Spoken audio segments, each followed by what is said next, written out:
studying history, studying the current data, but then adding judgment to that. That's really what active management's about, because data and history doesn't see around corners. Human judgment does. And that, in a nutshell, is how we can add value as active investors.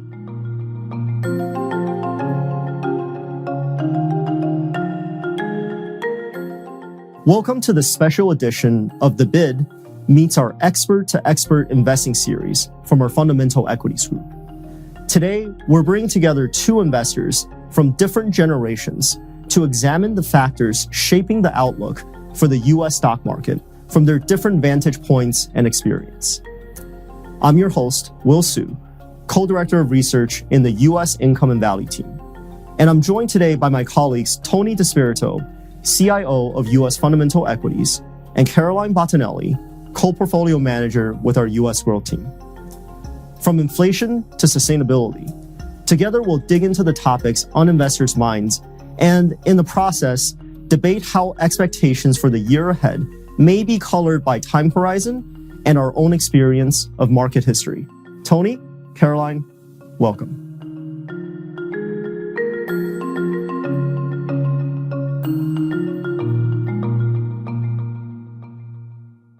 When you have a year like 2022, the tendency is to look to history for a comparison, for some insights or lessons or patterns, something to help guide your investing playbook. But 2022 has really been an anomaly in so many ways. So I'll start by asking each of you, how has your own experience or study of history shaped your view of the markets this year? Well, I'll start with that, Will. I think history is incredibly important. And as both of you know, Larry Fink often talks about the importance of being a student of the markets. And part of that is being a student of market history. Given today's topic, I figured history would come up. So I brought with me two quotes that I wanted to share. So I'll read them. One is from Winston Churchill. He says, "The farther back you can look, the farther forward you are likely to see." And I think that applies to a range of fields. Obviously politics, sociology, but also markets. And then John Kenneth Galbraith, specifically talking about markets, says, "For practical purposes, the financial memory should be assumed to last at maximum no more than 20 years. This is normally the time it takes for the recollection of one disaster to be erased and for some variant on a previous dementia to come forward to capture the financial mind. It is also the time generally required for a new generation to enter the scene, impressed as had been its predecessors with its own innovative genius." And he's talking a lot about financial bubbles, and that's how he relates that quote. So I absolutely do think studying history is important. And on our team in 2021, when we saw inflation starting to increase, we went back and asked all our analysts to study the 1970s, because that was the last bout of significant inflation. And not only did we ask them to look at stock returns and stock prices, but we also asked them to go back and read 10Ks, to read what management was saying in their reports year by year and to see how that inflation impact evolved. And that really helped us set our playbook for this year. That's really what active management's about. It's about studying history, studying the current data, but then adding judgment to that, because data and history doesn't see around corners. Human judgment does. That, in a nutshell, is how we can add value as active investors. Our Fundamental Equities Group surveyed over 1,000 U.S. individual investors in the first half of this year. And it was interesting to see the differences in views by generation. The younger investors, the millennials, were more comfortable adding to their equity allocations this year. So, Caroline, as a fellow millennial, what do you make of this phenomenon? Well, I think there are two factors at play here. The first is that investors of my generation just haven't seen a period of sustained high inflation in their lifetimes, as the forces of globalization and technology and demographics have put downward pressure on inflation and rates over the past 40 years. And since we've been in this environment of tame inflation for so long, we've grown accustomed to the Fed being quick to pause or even pivot at the first signs of economic weakness. And so I think because of this experience of relatively recent history, younger investors are maybe more inclined to believe that the Fed will pivot here, which would be positive for equities. The second, and I think the more important factor at play here, is this younger generation has a longer investment horizon. So sure, equities could fall further from here, but over the long term, it's earnings compounding that drives returns. And we know that missing out on just a handful of the best days in the market can significantly negatively impact those returns. And so it's important to stay fully invested. As they say, it's time in the market, not timing the market. I think that's great wisdom. I've lived through multiple bear markets, right? 1990, 2000, 2008. And at the time, they all seem massive. They're quite frightening, to be honest. But when you get some historical perspective, they start to look like small speed bumps on the way to good long-term returns. That's the power of compounding, right? That's your point about staying in the market. It's time in the market, not trying to time the market. And so you look at this year, and the market's down about 25% through the third quarter. Earnings estimates have actually gone up over this time period. So the multiple contraction's even greater. And it doesn't feel good, but the reality is stocks are on sale. Could they go down from here? Absolutely. But I think once we get some time between now and then and get some hindsight, this will look like an attractive opportunity to be adding to equities. It reminds me of my own experience in 2008. I started to increase my equity exposure in October. Was that early? Yes. But with hindsight, those were great investments that I was making at that time. I think that's the lesson. One thing that all the respondents in the survey agreed on was that inflation was the biggest risk to stocks over the next 6 months. And certainly inflation and higher rates have been particularly hard on growth stocks. So, Caroline, as a growth manager, what's your outlook for growth stocks at this moment? Well, the pandemic no doubt created excesses, for example, in the spending on goods over services. And some of those excesses are now being worked off. And combine that with higher rates, which disproportionately impact growth stocks as longer duration assets. And some of this repricing was warranted. That being said, we're long-term investors, and the secular tailwinds that we're investing behind continue, whether that's the trend toward e-commerce or public cloud adoption or automation.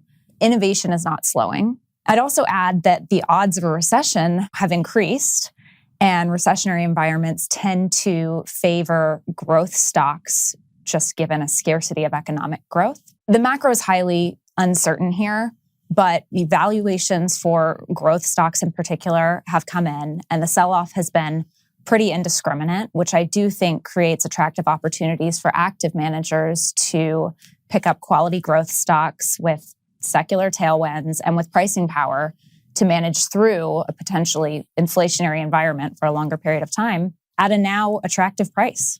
And then, Tony, it's a different story for value stocks, right? Which is what you specialize in. And value tends to outperform in higher inflation regimes.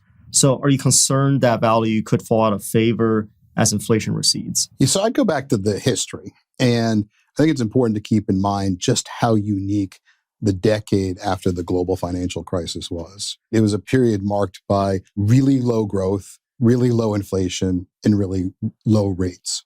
That's a tough time, on a relative basis at least, to be a value investor, right? So value stocks went up during that period, just a lot less than growth stocks or the market. While I do see inflation rolling over from here, so I think it's very likely inflation has peaked and is coming down, I don't see it going back to the levels of the post-global financial crisis era. For a couple of reasons. One is I think there are just some structural things in place that are just going to mean higher inflation. It's some of the things you mentioned earlier, Caroline, the deglobalization, decarbonization, as well as demographic changes. All those lead to higher inflationary forces. So I think we're, as investors, it's not our job to look at the last decade. It's to ask, what's the next decade going to look like? And so I think that's going to be one that's much more favorable to value investing. Also, starting points matter. And one of the things that we look at is valuation spread. So value stocks are always statistically cheaper than the market, but how much cheaper varies over time. So sometimes those spreads are pretty narrow, and sometimes they're really wide. As we sit here today, those spreads are very wide. In fact, statistically, you'd say 2 standard deviations wider than normal. So Caroline's just told you why growth stocks are interesting. I just told you why value stocks are interesting. How do you square that, right? I think that's a natural question. We went back and looked and said, what if you took a portfolio of growth stocks and a portfolio of value stocks and blended them 50-50 and then compared that to investing in the market? And what is that growth and value blend is actually very cheap versus the market today. So what that's telling you is the stocks in the middle are actually very expensive. And historically, from this starting point, you do really well blending that growth and value. It's great. I mean, there's a lot of opportunities on the board. So let's talk about the risks. So we did the survey of investors in January, then again in May, and inflation was cited as the top risk both times. It's October now. Do you think inflation will still be the biggest risk to stocks in the next 6 months? I do, because I think it's inflation that's ultimately driving the Fed's rate hikes. Of course, the Fed is going to talk tough on inflation because they need the market to believe that inflation will not be persistent. But the reality is that if inflation begins to moderate, it gives the Fed room to pause. My concern is that the inflation that we're seeing right now is supply-driven and broad-based, and we have this very tight labor market. And I think it may be difficult for the Fed to tame inflation with the tools that they have without causing a recession. Yeah, from my perspective, if you go back to the beginning of the year, I had two concerns. One was the Fed was clearly behind the curve in raising rates. So I think spiraling inflation was a real risk at the beginning of the year. The other risk was they tightened significantly, and that could cause a recession. Obviously, the Fed's goal was right up the middle, a soft landing, although history would tell you don't expect a soft landing. The only soft landings we've ever seen have been when the Fed's ahead of the curve, not behind the curve. And so you fast forward to today, the Fed's actually done a lot of work since then. We've never seen such dramatic, or since Volcker, we haven't seen such dramatic rate hikes in such a short period of time. And we all know rate hikes affect the real economy with a lag, at least 6 months, but most economists would tell you something more like 18 months. And so I think there's a strong likelihood that the Fed overshoots and that we do end up in a recession. In the portfolios I've run, we've lowered the beta of those portfolios in an effort to protect ourselves from a potential recession. But let's shift gears to sustainability. In our survey, millennials have shown the greatest interest in sustainable investing than either Gen X or boomers. And it's certainly a newer and growing area of investing. So as active investors, and I'd be remiss to point out that one of the three of us is an ESG professor here, how do you define the investing opportunity in sustainability here? So I'm really excited about the alpha potential. And I think that's important to emphasize, the alpha potential of ESG investing. And I look at it just like I look at other alpha drivers. But I do think ESG is becoming an increasingly important driver of alpha. And I think about it in terms of it's about companies following consumers, where their minds are at, where they're headed. It's about attracting a talented workforce and helping the company execute on its strategy better. And if a company manages their ESG risks better, they have a lower cost of capital. And so all those things generate alpha. And then as an active investor, I think there's a real opportunity for us to go beyond rating agencies, coming up with our own ratings of companies based on ESG. And there's also the opportunity for us to think about how companies might improve on ESG to create more value for shareholders, to lower their cost of capital, et cetera. There's also some opportunities to be a little bit more contrarian and a little bit more thoughtful. And I'm actually going to bring you into this, Will, because you're our resident expert on energy. And I think we've done some interesting thinking in positioning around ESG there. So why don't you talk about that? Yeah, perhaps we can do another episode of The Bid to go through the many nuances of energy and sustainability. But in general, I think what unfolds this winter in Europe is going to be a pretty watershed moment in this whole discussion. The market's realizing that pushing too quickly into intermittent renewables without them achieving scale first is a recipe for inflation and energy insecurity. And it's a regressive tax for the least financially well-off in our society today. I also continue to see a big opportunity to invest in natural gas, which has a key role to play for decades to come, replacing coal and power generation, emitting half the carbon emissions of coal. And finally, some of the largest oil and gas companies today, for as much as they're vilified, can play a key role in two things. They can generate inflation-protected dividend income for investors' portfolios.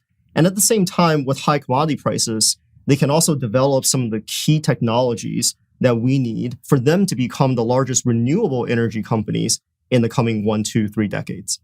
So another sector that's in the headlines, which is technology. So Caroline, tech and innovation, big parts of growth investing. what do you see for technology stocks as we get closer to turning the page to 2023? The technology sector holds a lot of these poster children of growth stocks where the earnings were supercharged during the pandemic and higher rates have had a significant impact on valuations. But I'd emphasize again that the secular tailwinds driving these businesses continue. And I actually think that the challenges businesses are facing today from a tight labor market and higher input costs could drive greater adoption of technology as businesses just look for efficiencies. So I'm optimistic about the tech sector as the market rewards earnings growth over the long term. And you do now have a more attractive entry point. But I'd also point out that I think you can find innovation across sectors, for example, healthcare or industrials. And the technology sector itself is a pretty heterogeneous sector. So I think that active management, again, here is really important, and picking your spots is critical. So no matter how much you've seen, studied, or how long you've been investing in the markets, 2022 was an unusual and humbling year for all investors. So what was your biggest learning that you'll take with you as you invest next year and beyond? For me, it's the importance of knowing what you don't know. So if we rewind to this time last year, valuations for growth stocks were stretched versus history, and inflation was elevated. And so in retrospect, it might seem obvious that a sell-off in growth was overdue. But you have to remember at the time that valuations for growth stocks had been stretched or elevated versus history for years.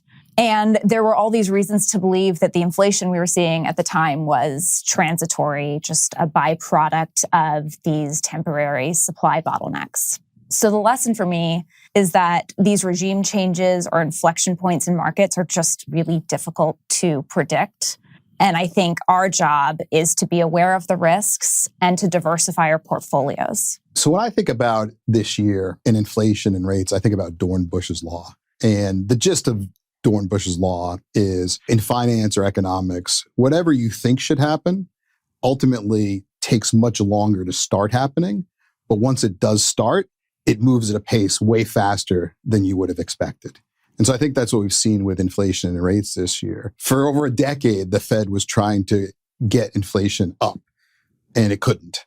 And then it finally did. And once it did, it started to rise at a pace that far exceeded policymakers' expectations. And that's a lesson I think we just see over and over in financial markets. We covered a lot of ground today. Tony and Caroline, thanks for joining me. Thanks. Thank you.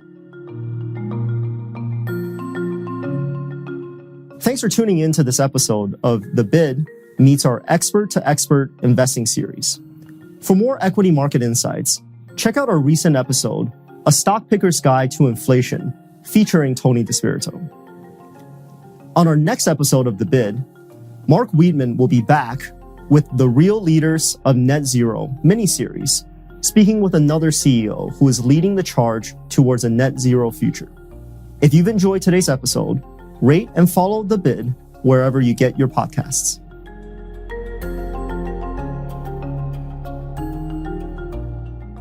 This material is intended for informational purposes only and does not constitute investment advice, a recommendation, or an offer or solicitation to purchase or sell any securities, funds, or strategies to any person in any jurisdiction in which an offer, solicitation, purchase, or sale would be unlawful under the securities laws of such jurisdiction. The opinions expressed are as of the date of publication and are subject to change without notice. Reliance upon information in this material is at the sole discretion of the listener. Investing involves risks. BlackRock does and may seek to do business with companies covered in this podcast. As a result, listeners should be aware that the firm may have a conflict of interest that could affect the objectivity of this podcast. For more information, visit blackrock.com/thebid.